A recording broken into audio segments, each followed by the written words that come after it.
Warangal railway station ను ఈ నెల 22వ తేదీన ప్రధాని మోదీ వర్చువల్ గా ప్రారంభించనున్నారు.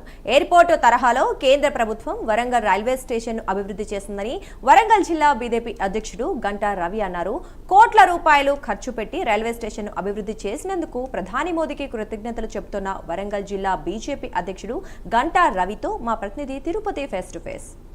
వరంగల్ రైల్వే స్టేషన్ కొత్త హంగులతో రూపుదిద్దుకుంటుంది. నెల 22వ తారీఖున ప్రధానమంత్రి నరేంద్ర మోడీ వర్చువల్గా పునర్ప్రారంభించబోతారు. నాకు అందుబాటులో వరంగల్ జిల్లా బీజేపీ అధ్యక్షులు గంటా రవి ఉన్నారు. ఈ రైల్వే స్టేషన్ పునరుద్ధరణ పనులు కావచ్చు, రైల్వే స్టేషన్ సంబంధించిన అంశాలు చూసిన ప్రయత్నం ఎట్లా చూస్తారు? వర్చువల్గా ప్రధానమంత్రి మోడీ 22వ తారీఖున పునర్ప్రారంభించబోతారు. ఎట్లాంటి ఏర్పాట్లు చేస్తున్నారు? ఎట్లా ఉంది రైల్వే స్టేషన్ అంటే?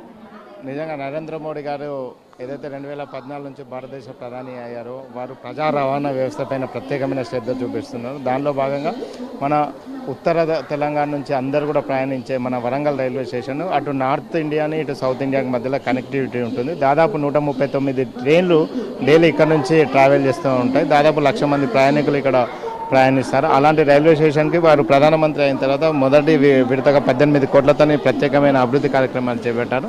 దాని తర్వాత మన కేంద్ర రైల్వే శాఖ మంత్రులు అశ్విని వైష్ణవ్ గారు 2023 జనవరి 31న అమృత్ భారత్ స్టేషన్లో అభివృద్ధి పథకం అనే ఒక కొత్త స్కీమ్ తీసుకొచ్చి దాంట్లో 1275 రైల్వే స్టేషన్ల ఆధునీకరణ పనులను భారతదేశం మొత్తంలో చేయడం జరుగుతుంది. దానిలో భాగంగా 38 రైల్వే స్టేషన్లు మన తెలంగాణలో ఉన్నాయి.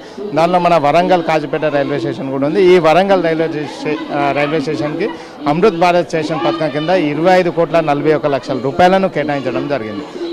ఆ నిధులతోని వరంగల్ రైల్వే స్టేషన్ ఆధునీకరణ దాదాపు మనకు ఎంట్రెన్స్లోనే ఏకశిలా తోరణము, అదేవిధంగా కాకతీయుల చరిత్ర గల ఈ వరంగల్ నగరానికి వారు ముఖ్యంగా ఏనుగులతోని ఒక కాకతీయుల సంపద చరిత్ర కనబడే విధంగా ల్యాండ్స్కేపింగ్ కానీ లైటింగ్ కానీ చేయడం జరిగింది. దాంతోపాటు 12 మీటర్ల ఫుట్ ఓవర్ బ్రిడ్జ్ మనకి ఎక్కడ కూడా లేదు. అంత పెద్ద 12 మీటర్ల foot over bridge at a time ఒక 4 ట్రైన్లు వచ్చిన ప్రయాణికులు ప్లాట్ఫామ్లు చేంజ్ చేయడానికి ఇన్పుట్ అవుట్పుట్ పోయడానికి కూడా వీలుగా 12 మీటర్ల ఫుట్ ఓవర్ బ్రిడ్జ్ను ఏర్పాటు చేయడం జరిగింది. ఆ ఫుట్ ఓవర్ బ్రిడ్జ్కు ప్రతి ప్లాట్ఫామ్ మీదకి ఎక్సలేటర్ ఫెసిలిటీస్, అదేవిధంగా అటు నుంచి ఎగ్జిట్ కావడానికి ముసలి వాళ్ళు కానీ వికలాంగులు కానీ వీల్ చైర్లో ఉంటే వాళ్ళకి ర్యాంపులు కూడా ఈ నిధులతో చేయడం జరిగింది. ఈ నిధులు వాటితో పాటు ఈ రైల్వే స్టేషన్ మొత్తానికి పారిశుద్ధ్యం గతంలో ప్రాబ్లం ఉండేది. అలాంటిది ఈ నిధుల ద్వారా శానిటేషన్ డెవలప్మెంట్, అదేవిధంగా సామాన్య ప్రజలు అంటే స్లీపర్ క్లాస్ ప్రజలు కూడా వెయిటింగ్ చేయడానికి వెయిటింగ్ హాల్స్, అదేవిధంగా AC waiting halls, VIP లాంజ్లు,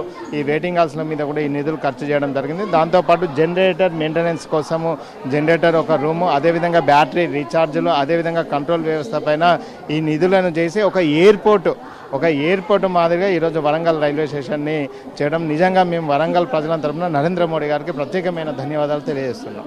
BJP జిల్లా అధ్యక్షులుగా వరంగల్ ప్రజలకు ఏం చెప్తారు ఈ ఆధునికరణ పనులకు సంబంధించి? ఈరోజు వరంగల్ ప్రజలు చూడండి, ఇక్కడ ఒక్క ఎమ్మెల్యే కానీ ఒక ఎంపీ కానీ లేకున్నా కూడా కేంద్ర ప్రభుత్వం భారతదేశం మొత్తానికి ఒకే విధంగా చూస్తుంది. ఇక్కడ ఉత్తర తెలంగాణలో హైదరాబాద్ తర్వాత అతిపెద్ద నగరమైన వరంగల్కి కొంత చరిత్ర ఉంది. ఇక్కడ మామ్నూర్ ఎయిర్పోర్ట్ రాబోతుంది. అదేవిధంగా ఎనుమాముల వ్యవసాయ మార్కెట్ కూడా ఆసియాలో అతిపెద్ద మార్కెట్, అదేవిధంగా కేఎంసీ ఉంది, ఎన్ఐటి ఉంది, హిస్టారికల్ ప్లేస్ కాకతీయుల రాజధానిగా ఉన్న ఈ కిలవరంగల్ కానీ రామప్ప యునెస్కో గుర్తింపు పొందిన రామప్ప, ఇలాంటి పర్యాటక ప్రయాణికులు అంటే మనకు టూరిస్టులు కూడా పెరిగే అవకాశం ఉంది. ఇలాంటి వరంగల్కి నరేంద్ర మోడీ గారు ఈ స్కీమ్ ద్వారా 25,41,00,000 పెట్టి అభివృద్ధి చేయడం నిజంగా ఒక ఎయిర్పోర్ట్ మాదిరిగా ఈ వరంగల్ రైల్వే స్టేషన్కి వారు ప్రత్యేకమైన శ్రద్ధ చూపెట్టడం వారికి నిజంగా మేము ధన్యవాదాలు తెలియజేస్తున్నాం.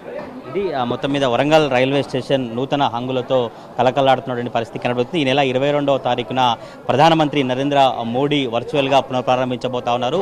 అమృత్ భారత్ స్టేషన్ కింద వరంగల్ రైల్వే స్టేషన్ కొత్త హంగులతో కనిపిస్తుంది. ఒక ఎయిర్పోర్టు మాదిరిగా వరంగల్ రైల్వే స్టేషన్ మారిపోతున్నటువంటి పరిస్థితులు కనబడతా ఉన్నాయి.